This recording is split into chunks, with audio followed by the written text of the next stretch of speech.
This is Matthew, author, artist, and commentator. I run luminousbeings.blog, where you can find all my articles, stories, drawings, and podcasts. It's time to discuss Kamen Rider Build, Be the One. I just watched this movie. It came out, I think, last week, and I went ahead and took the time to go ahead and watch it. Let me see.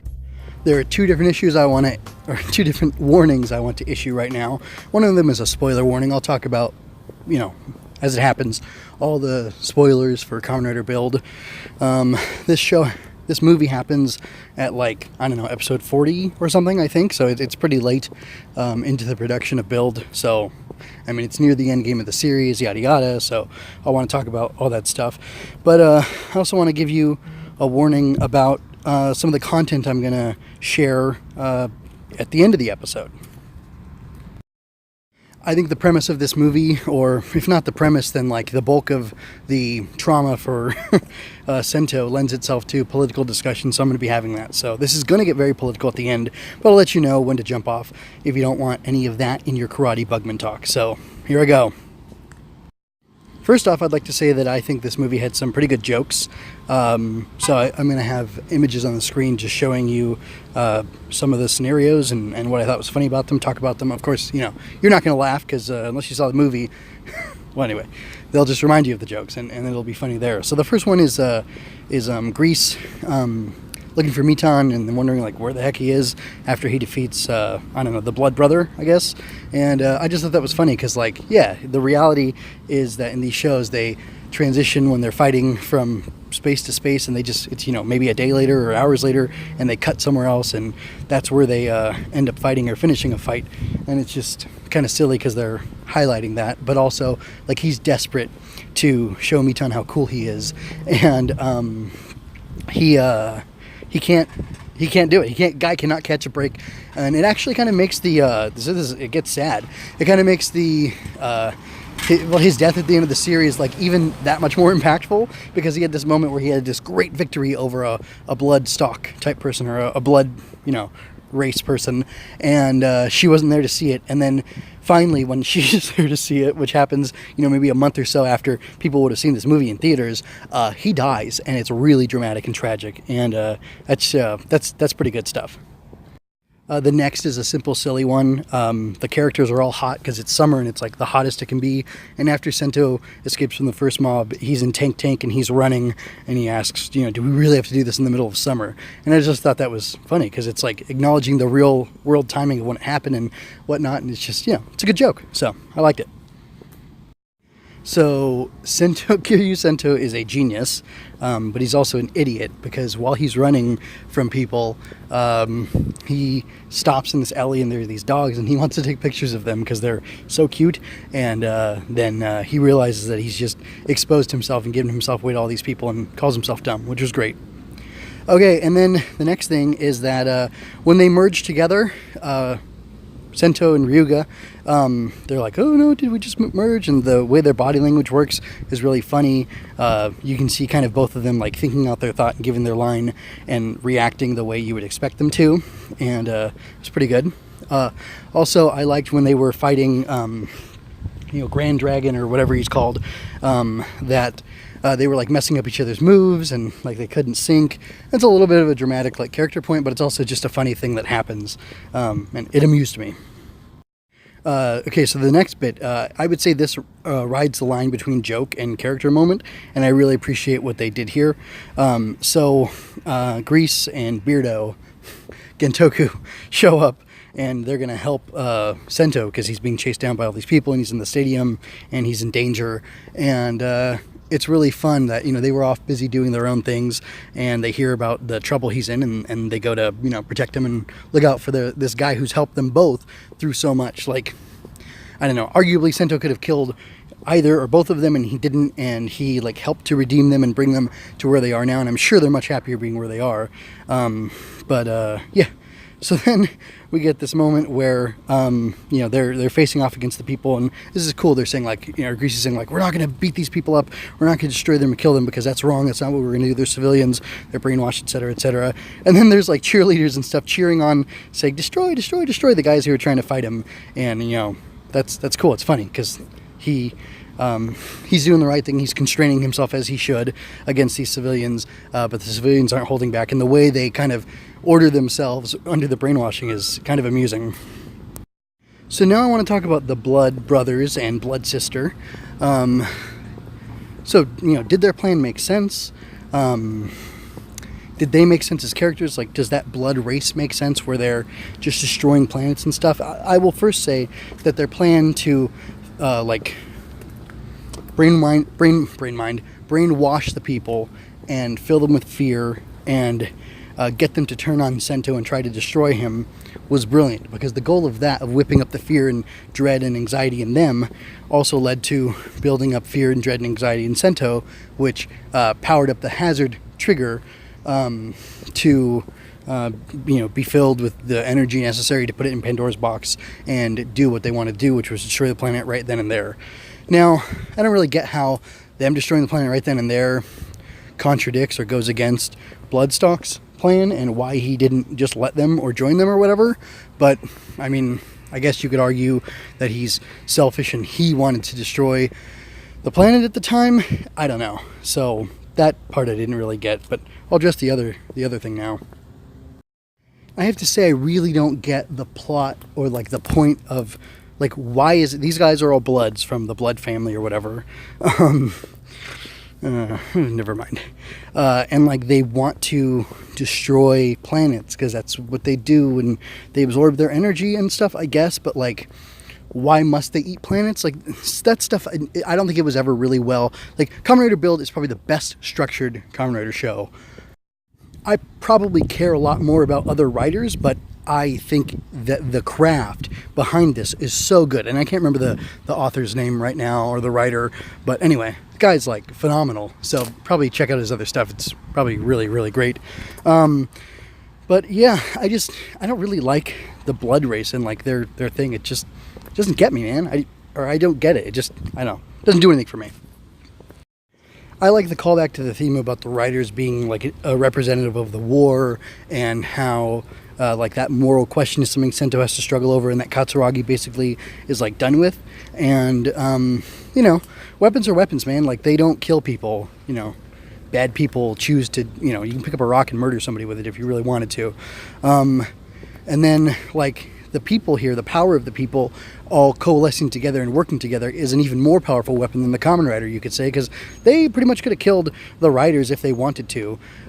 So one person with a lot of power or a mob with a bunch of power, those are equally dangerous things if they're not moral and if their goals are not pure. And that's something I think I'll be coming back to later. So one of the things that really struck me while watching this movie very early on, like I think 8 or 9 minutes in, is Sento comes and rescues this little boy that it's being chased by these heart smashes, I think. But his sister is really the one who, she's at least as heroic as Sento, if not more so, because all she has is her backpack, and she's telling her brother to run, and she's laying down her life for him ostensibly, and it's cool. She takes a moment to breathe. She closes her eyes and like takes a deep breath after telling her brother to run and telling him like, look, don't think about me, don't worry about me, just go, protect yourself, I'm gonna save you. And she doesn't say it all explicitly, but that's the thought. That's the sense I got from looking at it. But she takes this breath and then she just runs and runs at these monsters, and then Sento comes in and does all the super heroic stuff, but like she doesn't have superpowers. She's an ordinary person and she is alone and isolated, and she's going to protect somebody she loves, and she kind of, to me, she's like a thematic encapsulation of what's going on in the story and the struggle of saying, hey, no one's going to help you and this effort of yours is going to be fruitless. Like, why are you still going to try to do the right thing? And I thought that was awesome. I only watched this once, so I don't know anybody's names, but the Blood Sister, I really like the dynamic of the relationship between these two, her and Gentoku, especially in light of how skeezy he was at the beginning of the show. So if you recall, or if you don't, whatever, I'll tell you right now, he basically propositioned Sawa like, hey, come meet me at my hotel room tonight, and I'll give you information on stuff because you're a journalist and I'm a politician and we're awful. Oh, whoops, I'm getting a little too political already. Anyway, so he does that, and interesting to me, he was being manipulated by the blood sister all along. And again, not to well, anyway, I'm not saying, you know, women bad, women manipulate men. Of course not. Like that's really dumb to say. But my point is this: it's fun and interesting to me that you know, there were two guys and a girl. I expected her to have been manipulating the Hokuto lady, right? Yeah. Mama Hokuto. Anyway, but it turns out she was manipulating Gentoku, which is kind of funny because, you know, she kind of looks like Sawa. You know, she's pretty-ish. I'm not, you know, making judgments. I don't really care. My heart's taken by another, so it doesn't matter to me if anybody's beautiful because, like, you know, beauty fades, man. Anyway, moving on from that, like, it seems funny to me because he was so skeezy and he had been hit by the in the beginning of the series by the light from the Pandora box, and it was, you know, we knew that he was affected by that, and it, you know, worsened him and it made him more of a terrible person than he was before. And that, you know, that doesn't necessarily excuse his behavior, and, you know, he's got his whole redemption arc or whatever, but it was just interesting to me to see him standing up to her because, like, she just represents this profoundly malefic force, and you know, she's like delights in it because she's a blood, and that's what bloods do, I guess. So, you know, he makes a stand against her, and I like how she challenges him. She's like, come on, I want a stronger man to fight, and like, he rises to that challenge, and I don't know, like, it encapsulates a lot of interesting, like, fun dynamics I like between men and women generally, but it also works on a character level as well, and I really enjoyed her. To me, she stood out more than the other two guys just because, like, I don't know, they were just, like, cartoony, and she was more interested and felt more real and dynamic. I think the third blood brother is named Inu. I didn't really care about the other one, and I already covered him kind of talking about Grease, so I'm not belaboring him. So, like, Inu's like, why are you guys fighting for humanity? They hate you, they're so ungrateful. And like I said, it's kind of is reflected by what happened with the girl and her brother, where, you know, they're saying, like, the point of what we're doing is to fight for love and peace, and, like, if there's no world here, there can't be love and there can't be peace. And, like, you know, as far as how people regard me and, like, what happens, like, I'm just gonna keep pushing forward and trying to make this world a better place. And I love how it goes back to Mr. Katsuragi, whatever his name was. Katsuragi's the family name, right? Anyway, I think it is. But, like, I love how it goes back to him telling Sento that, like, he's building, or he became a scientist for love and peace and for that sake, and that he, like, that's his driving motivation. And really, if you think about it, even though he was a little villainous throughout the show, like, his ultimate intention was to, like, be at the devil's right hand so he could figure out a way to save humanity from him. And you could get into arguments about about the morality of that, but, like, utilitarianly, he did what he had to, what he thought he had to, what he thought his only options were to help save everybody so that there's a chance for happiness and peace and love and all this. So I thought that was cool. So I think this thought almost every time I watch Tokusatsu, and every now and then I'll say it to my wife, and she's like, okay, yeah, I know, that's why you're into all that nerdy stuff. But, like, the silly snake thing that Blood is riding, or that Inu is riding, and then, like, the dragon that Sento and Ryuga are riding together on, and like, they set that up just, I think, so that they could have the dragon push up out of the ground and then be destroyed with a rider kick. And there were so many explosions in this movie, like, to me, almost senseless explosions, like, oh, it's like a Hollywood movie, it's funny. But it turns out that, well, I'm not saying this is an actual thing that they set up for this, you know, rider kick explosion at the end, but, like, when I saw the rider kick explosion at the end, I thought that was cool, and I thought the form looked really, really neat there. Yeah, so I guess I'll talk about the little brother who comes along. You know, he gives Sento a quick thank you for saving everybody, and that's cool because, you know, it's a nice emotional payoff to the fact that he said they're doing it without thanks, just because it's the right thing to do and they want everyone to have that chance. But, you know, it's also cool and kind of cathartic for him to get the thank you at the end, especially because everyone's still against the writers, according to the lamestream media. And to keep things positive, I kind of want to talk about the like overall ethic of this movie. There's Banjo and Sento at the end of the movie. They're giving each other like not really a high five, but like, you know, slapping hands, and they're, you know, being gruff with each other and whatever. And talking about how, you know, they're, you know, muscle brain and an idiot and whatnot.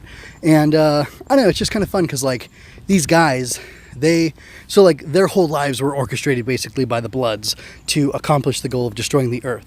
But like the thing that the Bloods couldn't calculate for and couldn't control is that these guys chose to be the one that the other could love and have as a friend and whatnot. And like, we are allowed to make choices, and all of life is choices, and like you can choose to be who you want to be. And that's just really encouraging and uplifting and really positive. And like, if you are alone against the mob, against the world, and everyone's going in one direction, and you think that if your morals, if your heart is telling you to go a different direction, like you should listen to that and you should go that different direction because it's probably the right thing for you and maybe ultimately the world, but you'll never know that because each person's individual actions don't aggregate and don't look like something big that's being done on purpose and with the common good in mind, even though the common good is probably most effectively made to come into being by people doing what they want as long as they're acting morally and righteously and ethically. Build got pretty bleak at the end, but I love the ending song here because it kind of makes all that feel like it was worthwhile.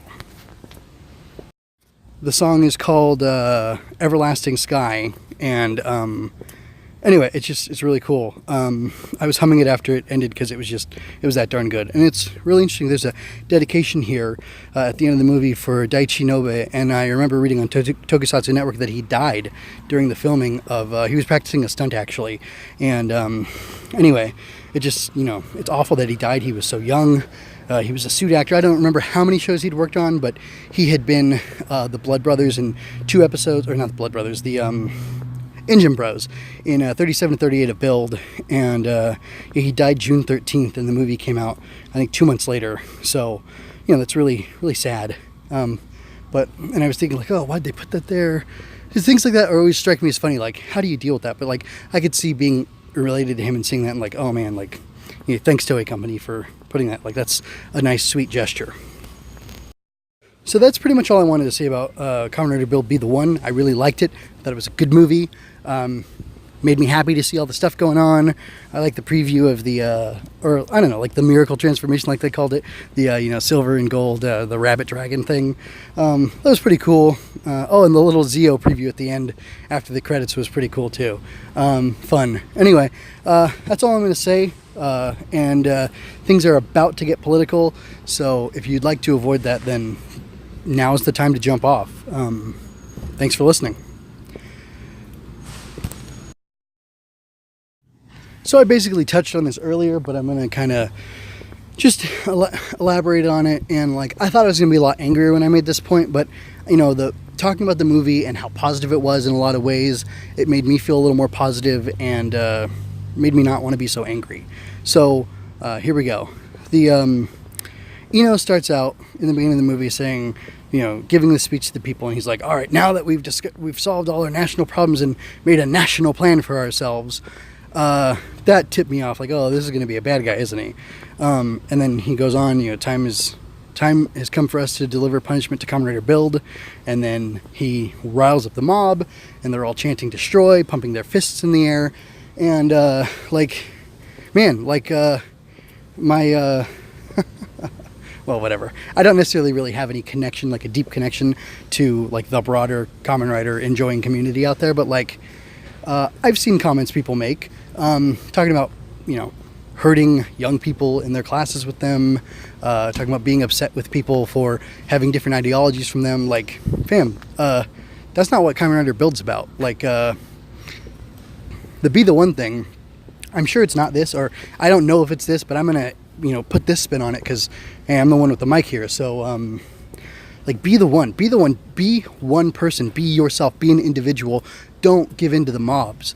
Don't give in to the senseless hatred. Don't get whipped up and turn yourself into a monster, because these people were acting, if you look at the movie, the way they're acting, they're obviously brainwashed, but if you've ever heard of like a flock of birds or like a school of fish or whatever, they get this hive mind going and they all act in the same way, and like there's this crazy feedback cycle that goes that like tells them how to direct themselves and when to turn and things like that, and the whole group stays together. Now there are always outliers, but there's, you know, something core at the center of the group that starts it going, and for those creatures it helps them to survive. But we've seen that despite the fact that humans and animals are similar to each other, humans have enough dissimilarities with animals that our activities, when left unchecked, well, let me put it this way, when their activities are basically left unchecked, they do not destroy themselves, and they do not destroy other animals and like the environment. But humans, when their actions are left unchecked, do those things. And the reason I'm stressing individuality and not giving into the mob is because there are so many negative things in the world that fall from being partisan, from being strictly political, and from acting on political whim and fighting for your team, your tribe, and not fighting for what's true and right and just, and not fighting for principles, or not standing for principles. With that said, I basically have made my point, but I'm going to push a little farther and talk about two things. One is how anti-war I am. Two is, and I live in the United States, so there's a little context for you, or that'll shed a little context for you, I guess. And the other thing is, get ready, the Covington Gate. Wow. If you look at the media and look at the aftermath of this whole Covington thing from, you know, a week or two ago, whatever, when this airs or it gets published, it turns out that a bunch of people in the media, a bunch of people online, you know, Twitter specifically, or, you know, especially, called for violence against young boys because they totally misread a situation. These black Hebrew Israelite people were saying sexist, homophobic, anti-LGBT things, using the F word that is a derogative for homosexuals, and saying that like America's suffering and the world is suffering and people are suffering because they give rights to homosexuals and all these other people. And these boys were like, almost all white boys there from the school, the Catholic school, which yes, they were protesting like abortion and things like that I won't get into. But like they were counteracting the hatred of these guys. And then the Indian guy, who turns out lied about being a Vietnam veteran and stuff and having actively served, because he specifically said he was in theater at one point, he came and he smeared these boys, and he totally lied about the situation to, I don't know to what end, and I don't care to what end. The fact is that he lied and created trouble. And what's worse though, you know, those people in this situation, they were there. I don't know what their emotions were like. I don't know what was going on with them, why they thought the things they did and whatever. But I saw the situation, I saw the clip, and I thought, this is interesting.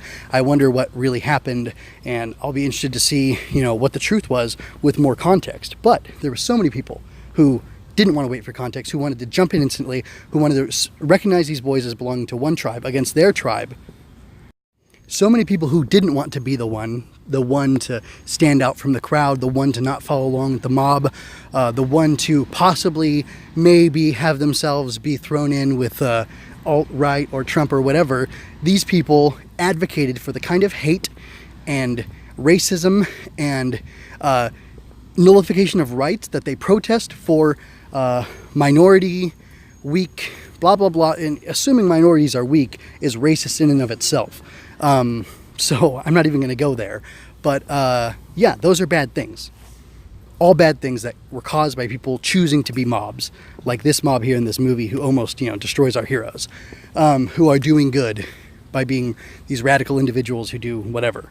And, you know, radical individuals, that term may have all sorts of philosophical baggage related to it, but I'm not going to touch that. I don't know. I haven't researched. I just know that what I've seen time and time again is when people refuse to be individuals and they subsume themselves or choose to lose their identity in the collective, in the aggregate, that it makes them act less human, less noble, less good.